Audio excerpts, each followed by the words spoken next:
Bon, c'est un peu... pour revenir à un sujet prévu, sans réagir sur tout ce qui a été extraordinairement bien dit par Monseigneur d'Agens, c'est un peu compliqué, mais je voudrais juste, avant de démarrer sur le sujet, et avant de réagir sur ce que vous avez dit, et j'ai été vraiment touché par beaucoup de vos remarques qui décrivaient de manière extraordinaire finalement ce qu'est la démocratie. Et Monseigneur, vous avez parlé de vos prédécesseurs René Raymond et François Furet. Si j'ai bonne mémoire, sur le siège numéro 1, votre prédécesseur était Michel Debré. Avant François Furet. Et voilà. Raymond, Furet, Debré. Et Fraissinet au-dessus, si j'ai bonne mémoire. Oui, tout à fait. Ben voilà, il faut savoir. Il n'y a que le siège 16 auquel je ne m'intéresse pas du tout. Buffon, exactement. Voilà. Chancelier Séguier, est-ce que vous voulez tout savoir? Oui, alors ça, les traductrices m'avaient demandé « parler lentement ». Donc, c'est vrai, Monseigneur, vous aviez raison qu'il y a vraiment un mouvement de récrimination dans la société, là, je le sens poindre. Passez-moi l'autre micro, il marche mieux, je crois. Mais il marche mieux, vous voyez? Non, c'est bon. Voilà, fallait bien que j'ai une excuse. Bon, alors maintenant que le matériel est réglé... Voilà.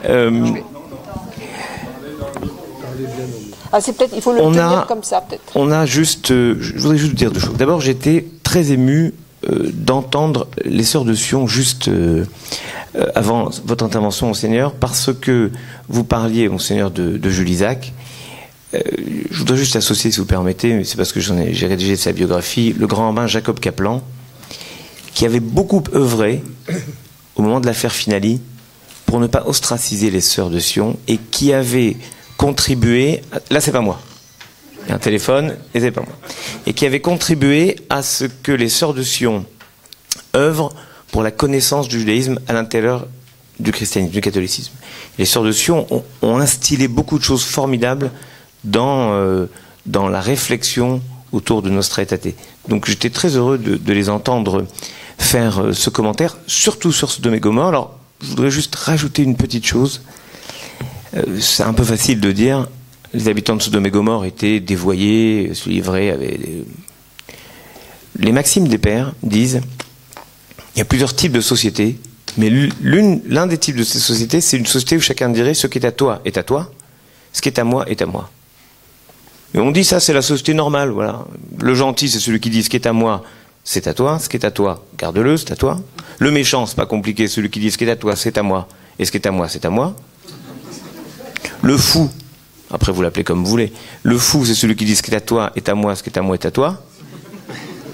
En Union soviétique, on appelait ça autrement, mais vous l'appelez comme vous voulez. Le Talmud dit, c'est le type fou. Et celui qui dit ce qui est à moi, ce qui est à toi, est à toi, Zemida Benoni, c'est la mesure médiane, normale. Mais certains disent, Zomidat Sdom. C'est en fait ça la société de Sodome et Gomorrhe, c'est une société de l'indifférence. Et quand je vois parfois des maires, de gauche ou de droite, rassurez-vous, mettre à l'extérieur des villes les pauvres, les clochards, les gens qui traînent, non pas pour régler leurs problèmes, mais pour ne plus les avoir sous l'œil et être indifférent à ça, c'est la société de Sodome et Gomorrhe. Donc je fais toujours attention quand je présente Sodome et Gomorrhe à ne pas montrer une société qui serait vraiment trop éloignée d'un autre, mais dire que c'est une société qui ressemble beaucoup à la nôtre à cause de l'indifférence. Et puis, comme je me suis gaussé, Liliane dirait tout à l'heure, à propos des Canadiens et Québécois, je voudrais rendre hommage à nos amis canadiens, dont c'est la journée fête nationale, pour leur dire que j'avais une des profs de mes enfants qui venait du Canada. J'ai bien dit du Canada et pas du Québec. Et elle me faisait remarquer, et vous allez voir pourquoi c'est le Canada et pas le Québec évidemment, et elle me faisait remarquer qu'en France, quand on dit au revoir à ses enfants en les accompagnant à l'école, on leur dit travaillez bien, et au Canada on leur dit have a fun. Alors pour une fois, je serai très canadien et je vais essayer de have a fun with you today.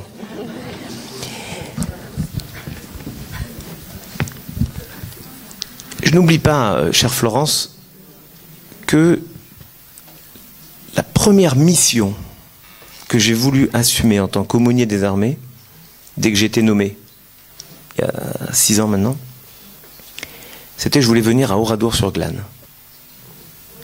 J'ai donc pris un petit avion militaire, je suis arrivé à Limoges, un de mes amis m'a accueilli, m'a emmené visiter Oradour-sur-Glane. Et on était seuls à Oradour-sur-Glane. Je peux vous assurer que c'est glaçant. Et ensuite, je suis venu une salle communale, je crois, une paroissiale, je ne sais plus, faire une conférence. Et je suis rentré le soir. Mais je trouvais qu'il y avait là quelque chose de très fort, c'est-à-dire de porter la souffrance de tous pour essayer d'aller vers quelque chose, c'est-à-dire d'aller vers le shalom. On ne va pas dans la paix, on va vers la paix. Et aller vers la paix, c'est être capable d'aller de l'avant, de marcher. Et c'est pour ça, Monseigneur, que j'ai beaucoup aimé ce que vous disiez sur une démocratie qui n'est jamais parfaite. Parce que je crois que la perfection de notre démocratie, c'est sa perfectibilité. Et elle est donc en mouvement. Et vous savez comment se dit en mouvement en hébreu? La halacha. Et la halacha, c'est le mot qui désigne la loi. C'est-à-dire les rites. C'est-à-dire comment on va réussir dans notre société à faire fonctionner les rites et la liberté. Et il y a un psychologue qui a écrit un livre récemment, qui s'appelle Moussa Nabati, et qui a écrit un livre, Ces interdits qui nous libèrent.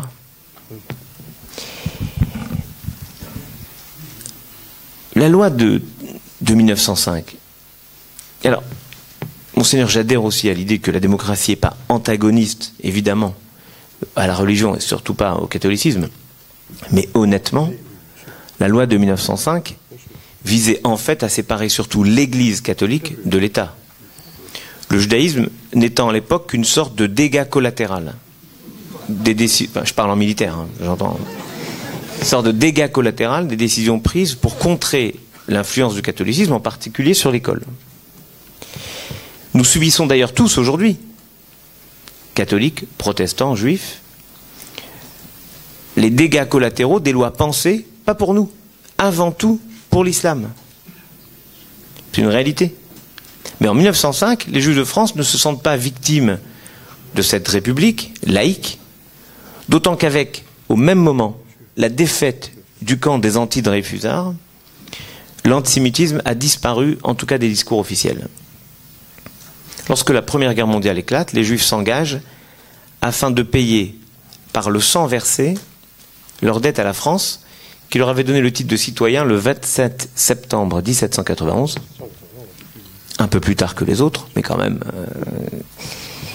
c'était quelque chose d'important, et qui venait de les accueillir pour ceux qui arrivaient de l'Est. C'est, dans la Première Guerre mondiale, ce que Maurice Barrès, qui n'était pourtant pas un philosémite débridé, c'est le moins qu'on puisse dire, appelait, en 1917, dans son livre « Les diverses familles spirituelles de la France », l'union sacrée, ce qui a marqué le grand rabbin Kaplan dont je parlais tout à l'heure, lui qui a fait le choix de servir dans les tranchées avec ses camarades, plutôt que comme aumônier et se paraître, comme on disait à l'époque, être planqué. C'est ce que Barrès appelle le désir passionné d'Israël de se confondre dans l'âme française. Et toutes les religions, en fait, dans les tranchées, se réconcilient entre elles, ainsi qu'avec la République, dans cette fraternité assez étonnante de la souffrance, puis de la victoire. Et en 2014, nous allons, avec les autres cultes des armées, c'est-à-dire le culte catholique, protestant et musulman, nous allons commémorer ce temps de la rencontre des religions dans les tranchées. Dans l'entre-deux-guerres, si la question des émigrés est présente, la question religieuse, elle, n'est plus posée. Mais elle ne fait pas débat. Jusqu'au statut des Juifs du gouvernement de Vichy et jusqu'à l'abrogation du décret Crémieux de 1870 qui avait accordé aux Juifs d'Algérie la nationalité française. Lors de la discussion en Conseil des ministres sur ce statut, le 1er octobre 1940, c'est Pétain lui-même, dont vous parliez tout à l'heure, qui insiste, c'est lui-même, c'est un document qu'a retrouvé Klarsfeld récemment, c'est donc Pétain lui-même qui insiste pour que la justice et l'enseignement ne contiennent aucun juif. Après la guerre, le 19 mai 1946, au cours de l'Assemblée générale du Consistoire de Paris, le secrétaire général Edmond Dreyfus dit la chose suivante. Ainsi, La France qui nous libéra en 1789. Il avait juste triché de 2 ans, c'était en 1791, mais bon, c'est intéressant. Nous a libérés à nouveau en 1944. La France, elle aussi, survit. Nous restons ses enfants, natifs ou d'adoption. Nous avons repris, nous devons reprendre notre place à son foyer avec la discrétion que commande la souffrance et la dignité, et continuer de servir. Vous voyez, à cette époque, l'essentiel n'est pas à la mémoire, n'est pas à l'histoire, l'essentiel est à la réconciliation nationale, et il importe, à cette époque, de ne pas aborder les vérités qui ceindraient la France. Il faut penser que dans le procès de Pétain, pas une seule fois, le mot juif, ou même israélite, n'a été prononcé. Pas une seule fois. Revenu après la guerre à la laïcité, que finalement, formellement, on n'a jamais perdu. La France intègre dans ses lois et ses décrets la liberté religieuse contenue dans la loi. Par exemple, en 1963, le calendrier des fêtes légales inclut aussi des fêtes juives. Et une circulaire du ministère de l'Éducation de 1953, j'ai retrouvé cette circulaire du 20 février 1953, donnait la liste des fêtes juives, où, à la demande du grand rabbin Kaplan, qui était à l'époque grand rabbin de France par intérim, chaque fois qu'il sera possible, c'est précisé, il conviendra de ne pas organiser d'examen, un jour de fête juive, ou de Shabbat. En 1975, on va avoir l'autorisation des carrés confessionnels dans les cimetières, même si ce n'est pas une autorisation clairement donnée, c'est plutôt, disons, c'est pas interdit. Disons, comme on sait très bien faire en France, on ne dit pas c'est permis, on dit c'est pas interdit. Après, il faut bien que le Conseil d'État travaille sur quelque chose. Le grand rabbin Jacob Madar, l'un de mes prédécesseurs, qui était donc l'aumônier des armées, a obtenu que le ministère de la Défense fasse bénéficier les appelés juifs de barquettes alimentaires cachères, tout comme, plus tard, ce sera le cas pour les soldats musulmans. Le mouvement suit dans les hôpitaux, dans les prisons, et lorsque j'étais rabbin de Reims, en 1995, j'avais obtenu que la caisse des écoles, c'est une caisse centrale des écoles à Reims, puisse fournir aux élèves qui en faisaient la demande les mêmes repas. En fait, c'est l'idée de dire, c'est pas parce que vous vivez quelque chose de différent que vous ne pouvez pas le vivre avec nous. La laïcité, comprise comme l'absence absolue de référence religieuse, qui est une forme d'extrémisme assez dangereux, s'estompe devant celle qui laisse la liberté religieuse jusqu'au début des années 90, avec quelque chose d'assez étonnant. Fin 80, début 90, de plus en plus de familles demandent et obtiennent pour leurs enfants des prénoms religieux juifs, bibliques, ce qui nous rapproche d'ailleurs des protestants. Vous regardez des classes de protestants, des classes de petits enfants juifs, c'est souvent Zacharie, Zébulon, enfin, c'est des prénoms très bibliques. Et moi, je remercie le brave officier de l'état civil de Lyon en 1963 qui a accepté que mes parents mettent Chaim, parce que je vous garantis que Chaim ne figure pas dans l'almanach Vermeaux, et pourtant il a accepté que je m'appelle Chaim. Mais j'ai le fils de l'ancien grand rabbin de Paris, par exemple, qui lui s'appelle dans son état civil François, mais tout le monde l'appelle Ariel. Son père est arrivé à l'état civil en lui disant voilà, je dois appeler mon fils Ariel. Il lui dit Ariel, ça n'existe pas, vous ne mettez pas Ariel. Il dit mais je veux l'appeler Ariel. Ben, vous l'appelez pas Ariel. Il dit, alors le grand rabbin lui dit comment vous appelez. Il a dit François. Bah, mettez François. Et il a donc mis François Ariel. Personne n'appelle François. Et heureusement qu'il ne s'appelait pas, je sais pas moi, Christophe. Comment il aurait fait? Il s'appelait Christophe. C'était marrant. Mais vous voyez, c'est une façon de comprendre la laïcité comme la liberté pour chacun de vivre ce qu'il est. Le port de la kippa et l'assiduité scolaire, le jour du Shabbat en particulier, feront l'objet de débats en différentes juridictions. Mais c'est le président de la République, Jacques Chirac, qui le 17 décembre 2003 va préciser dans son discours, lorsque Bernard Stasi va lui remettre le rapport sur les signes religieux à l'école, le président de la République va dire dans son discours 17 décembre 2003, avant de faire la loi en mars 2004, il va dire « Nul n'a à s'excuser pour une absence ayant un motif religieux ». Je vous en parlerai dans quelques instants. Nous sommes bien passés là d'une laïcité négative, c'est-à-dire l'oblitération du fait religieux dans la société, à une laïcité, j'ose pas appeler positive parce que maintenant c'est connoté, mais en tout cas du rejet à la liberté.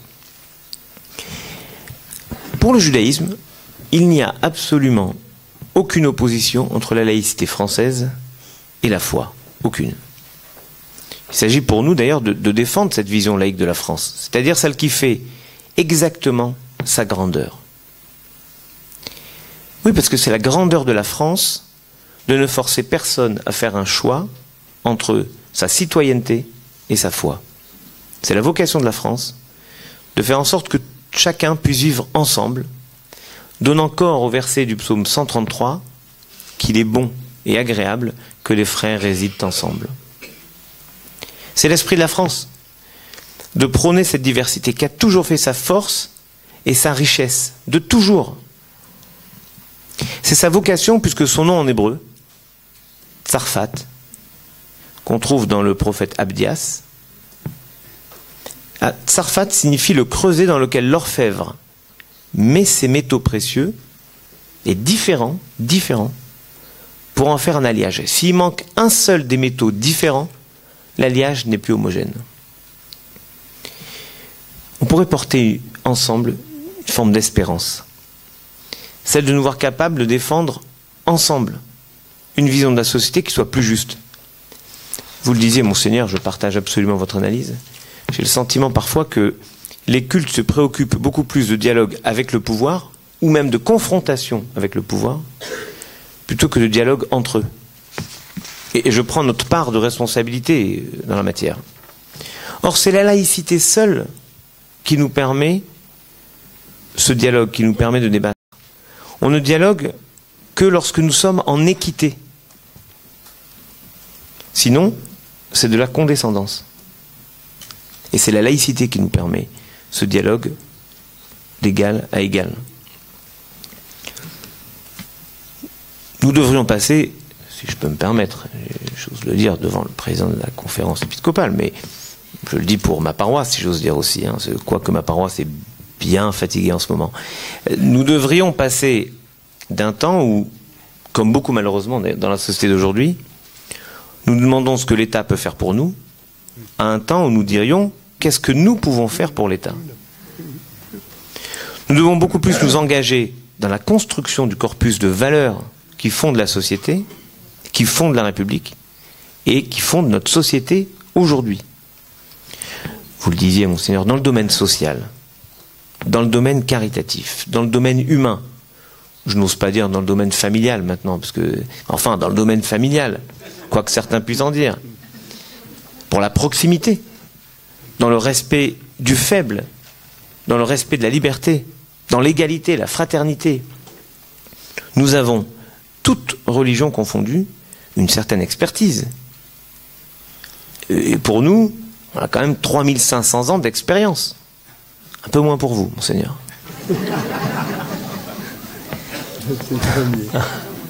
Pas les premiers, frères aînés dans la foi. Pardon de citer plutôt Jean-Paul II que Pie XII. C'était juste une petite pique sur... C'était méchant de ma part, pardon.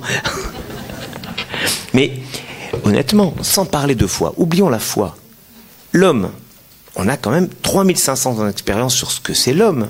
Parce que nous partageons tous, nous avons tous 3500 ans d'expérience, parce que nous partageons un texte qui s'appelle la Bible, qui a parlé de l'homme et de la femme. Je ne voudrais pas que Liliane Vanna m'en veuille après. L'homme et la femme. L'humain. Voilà. Je la connais, j'ai fait attention, j'ai précisé. Have fun, j'ai dit tout à l'heure. C'est pas négligeable, 3500 ans d'expérience. Notre apport peut se faire sur la base, ça a toujours été ma grande idée, de contrat de projet. Avec l'État. Avec un seul critère. L'intérêt public. C'est une idée qu'on a tous perdu de vue. L'intérêt public. Ce que fait le Secours catholique. Quand le Secours catholique s'occupe de citoyens en détresse, il ne s'occupe pas de catholiques en détresse, il s'occupe de citoyens en détresse avec un apport catholique. Mais c'est formidable. Quand le CASIP, Centre social israélite de Paris, le fait, il ne le fait pas exclusivement pour des juifs, il le fait avec une vision juive. Quand l'OSE, l'œuvre de secours à l'enfance, s'occupe d'enfants en détresse, elle s'occupe de citoyens en détresse. Si l'État devait monter un truc, j'ose pas dire une usine à gaz, pour faire le boulot que ferait le Secours catholique, que fait le CASIP, que fait l'OSE, que fait le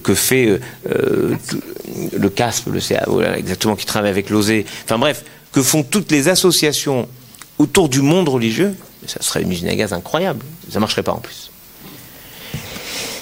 Mais cet intérêt public passe également par le respect du sentiment religieux du croyant, même si parfois ces gestes ne rencontrent pas la compréhension de tous. C'est-à-dire que nous sommes dans une sorte de schizophrénie qui pousse à dire on accepte la foi de chacun, mais on ne veut pas voir ses gestes religieux. Pour l'athée rationaliste, un bon athée rationaliste, c'est pas compliqué. Le geste religieux du croyant se doit d'avoir une raison logique. Pour nous, pour le judaïsme, c'est pas compliqué. On nous dit si vous ne mangez pas de porc, c'est parce que dans le désert, le porc se conservait mal. C'est comme si on imaginait que Dieu, sur le mont Sinaï, nous dise tu ne mangeras pas de porc tant qu'on n'a pas inventé le réfrigérateur. Et c'est un peu incroyable. Si vous faites la circoncision, c'est pour éviter les phimosis et autres, etc. Il y a un risque majeur, pas pour nous, pour l'ensemble des croyants. Il y a un risque majeur à rationaliser l'irrationnel. C'est que lorsque la raison supposée s'écroule, la règle elle-même s'effondre. Et ceci est encore plus vrai lorsqu'il n'y a pas de raison évidente à un geste ou à un rite.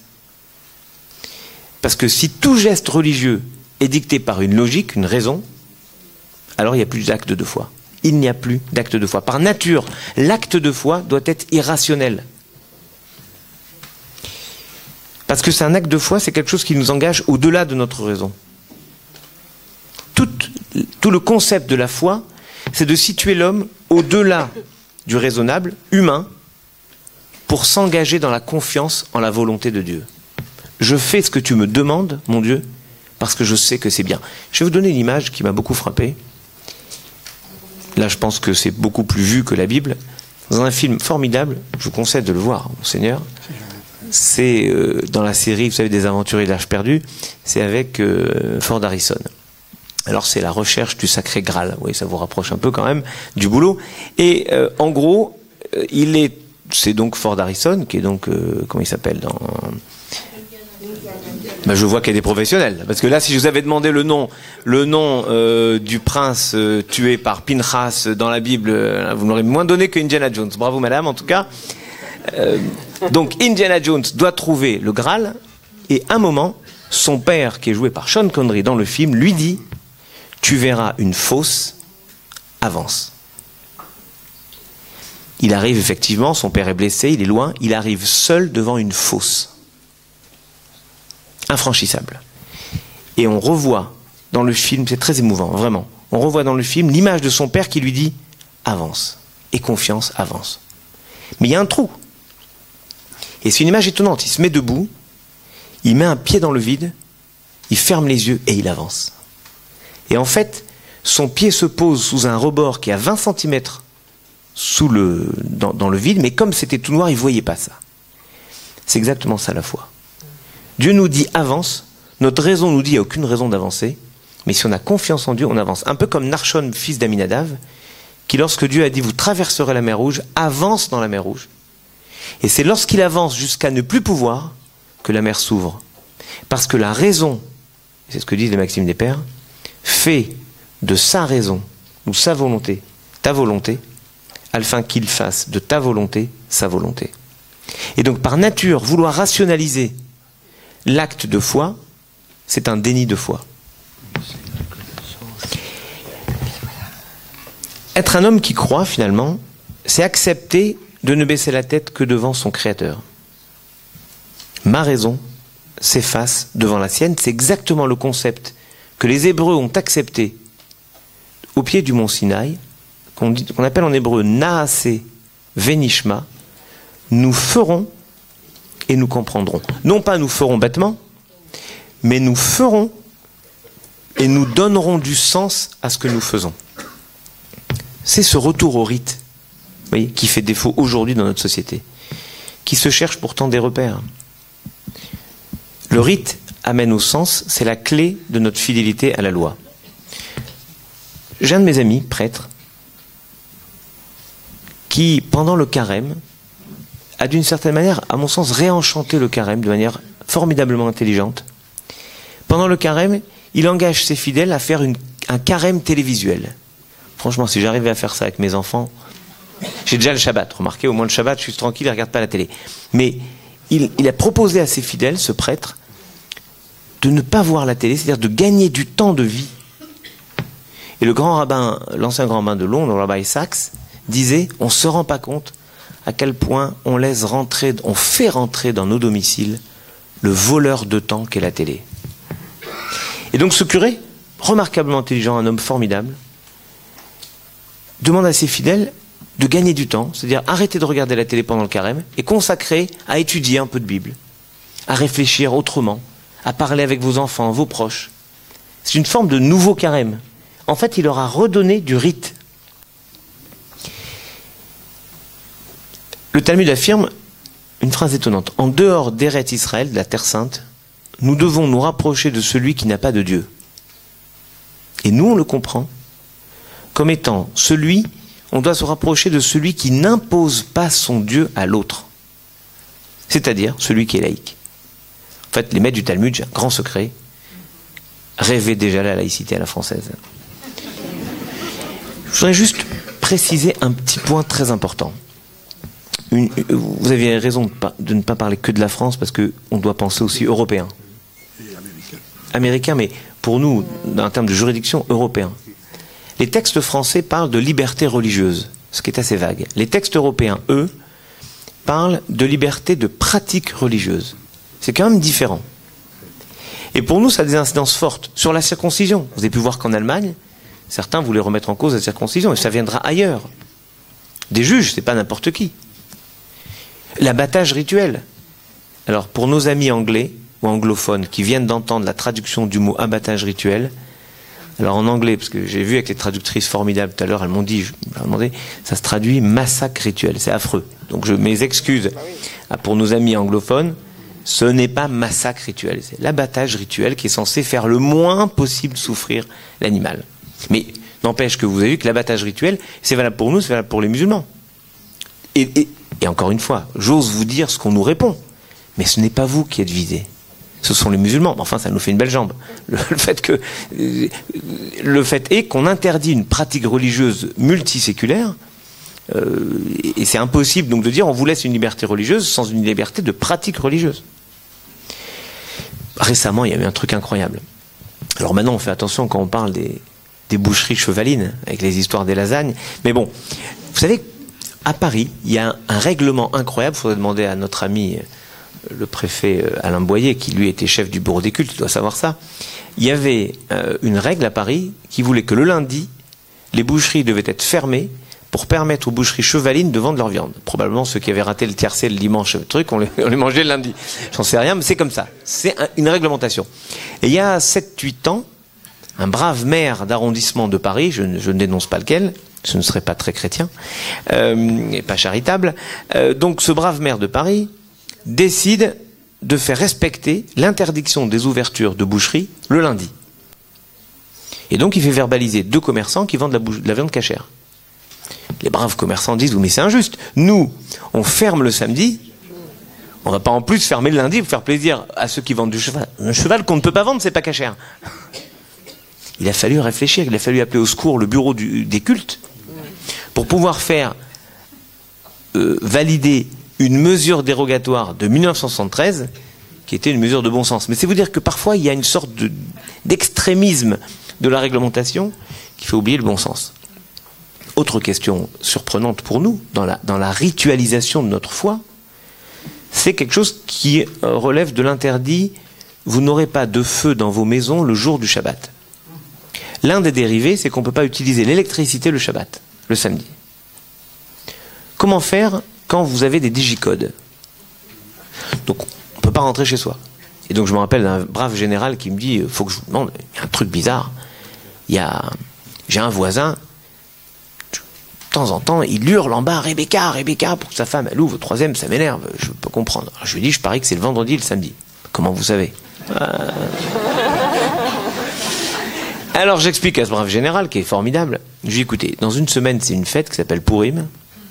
J'ai été lui acheter des gâteaux. Alors, vraiment, la totale pâtisserie, look, enfin, à peu près 1000 calories par petit gâteau. Et je lui dis, vous leur offrez ça pour Pourim, pour la fête. Et vous leur dites que vous savez pourquoi ils font ça, et que s'ils veulent, vous pouvez leur ouvrir vous la porte. Il m'a dit, depuis, c'est formidable, comment on s'entend bien, tout va bien, la vie est belle. Mais c'est une vraie question. L'accessibilité chez soi, c'est une question. C'est une question de vivre ensemble. Il ne s'agit pas de baisser les niveaux de sécurité dans les immeubles, il s'agit de permettre à chacun de vivre ensemble. Et on a mis en place des serrures qui fonctionnent avec les digicodes, avec des vigies, avec ce que vous voulez, mais qui fonctionnent aussi avec une clé non électrique. Et puis il y a une question très compliquée, qui est celle des examens les jours de fête. Ne croyez pas que nous demandons quelque chose de dérogatoire. On ne demande pas que la France s'arrête de fonctionner le samedi, à Dieu ne plaise, ni les jours de fête. On demande simplement un peu d'intelligence, un peu de vivre ensemble. Prenons l'exemple simple d'un samedi. Les examens courent sur toute la semaine, du lundi au samedi. Et par exemple, le samedi, c'est un oral, et le brave gars s'appelle Weizmann, avec un W. Okay. Et donc, comme il est W, il n'a pas de chance, il passe le samedi.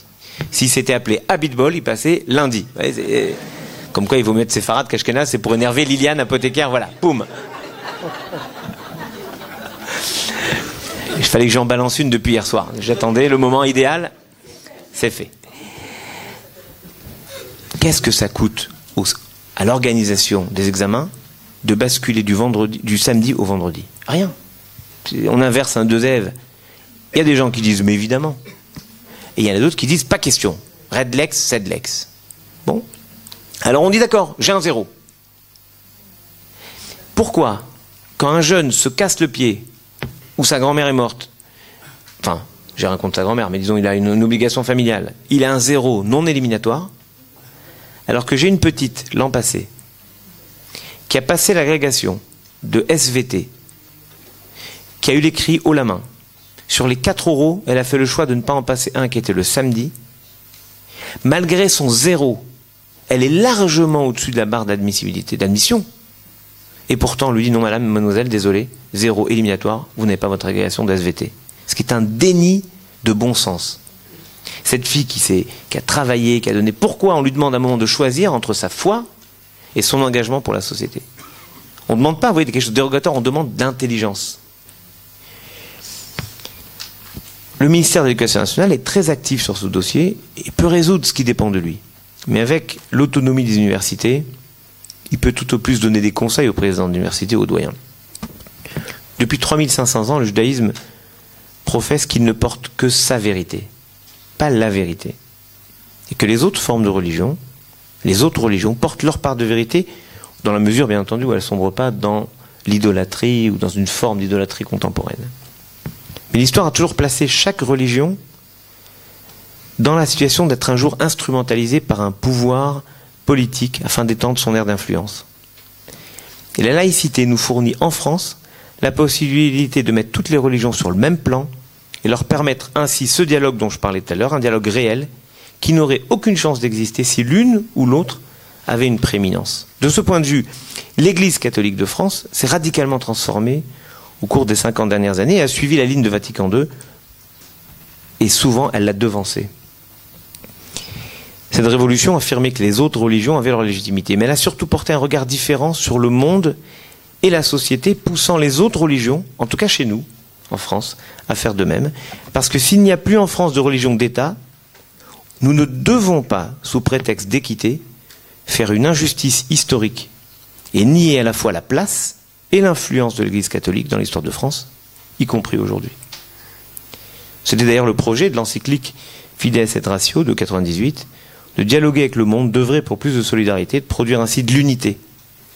Si cette démarche visait surtout la définition de cette nouvelle théologie, il est plausible de chercher une nouvelle forme de rencontre des cultures où il ne s'agirait plus de convertir de force, mais de convaincre que l'idée religieuse n'est pas absente forcément d'un monde ultra-matérialiste. Vous le disiez, Monseigneur, et je partage de manière absolue votre engagement, le temps des conversions est supplanté par celui de la discussion, du dialogue, de la compréhension. Vous disiez, avec une jolie formule, le temps des rencontres. Cette nouvelle idée du dialogue entre les religions, et même d'action interreligieuse, est l'occasion d'écrire une autre histoire, faite de concertation, de connaissance réelle des autres, de reconnaissance mutuelle, du souci de préserver la différence de l'autre, le désir d'entente avec ceux qui ont une autre foi, et avec ceux qui ne se retrouvent dans aucune religion, mais pour qui l'homme est bien la centralité de tout. C'est ça notre laïcité. Tous les jours, qu'au Parlement, des textes sont débattus, que ce soit notre Parlement national, dans les enceintes européennes, pour réagir notre vie, dans les domaines aussi divers et fondamentaux que la souffrance, l'éthique, la morale, la famille, la mort, des sujets qui touchent de près à la foi. On doit pouvoir s'exprimer et faire entendre la voix de la religion dans ces débats de manière sereine, je suis d'accord avec vous, sereine. Et d'y apporter, si ce n'est notre foi, au moins notre connaissance de l'homme et de ses aspirations. Il ne s'agit pas d'affirmer que les hommes et les religions doivent être uniformes. Ce n'est pas parce qu'on travaille ensemble que nous sommes les mêmes. Ce serait la tour de Babel. Il s'agit au contraire d'affirmer qu'ils se doivent de lutter pour l'unité, ce qui est l'opposé de l'uniformité. Et j'ai été ému récemment d'entrer dans une synagogue, c'était à Clermont-Ferrand, où j'ai vu un Sefer Torah, un rouleau de la loi, offert par un préfet qui, je pense, n'est pas juif. Et je me suis dit, c'est ça la laïcité à la française. C'est un préfet qui représente la République, qui offre à un culte, un objet du culte qui n'est même pas son objet de culte, mais en fait, il permet aux autres de vivre leur foi. C'est ça la France. J'allais dire, en plagiant en Malraux, il était, en parlant de ce préfet, il était ce jour-là le visage de la France. L'uniformité vise à mettre tous les hommes dans le même moule. C'est Sodome et Gomorrhe. L'unité, elle, vise à conjuguer les différences, les forces, les faiblesses de chacun pour aller dans une direction commune. Et oui, il y a des différences entre les hommes. Et heureusement. Mais ces différences doivent nous rendre curieux l'un de l'autre plutôt qu'effrayés par l'autre. Paradoxalement, le siècle passé, avec ses périodes noires, son cortège de drames, de désastres, avec la Shoah, ce siècle a été un tournant parce qu'en même temps, il a été le siècle du dialogue retrouvé, de la communication, de la proximité entre tous les hommes. Certains croient en Dieu et nous espérons tous en l'homme. Nous finirons bien par nous rencontrer ou plutôt par nous retrouver. Et c'est ça le projet divin qui s'accomplit quand, dans une laïcité bien vécue, écoutez bien ma phrase, je fais attention aux mots, l'homme remplace Dieu. Non pas pour le supplanter, mais pour porter avec lui la responsabilité de sa création, ce qui est notre vocation profonde.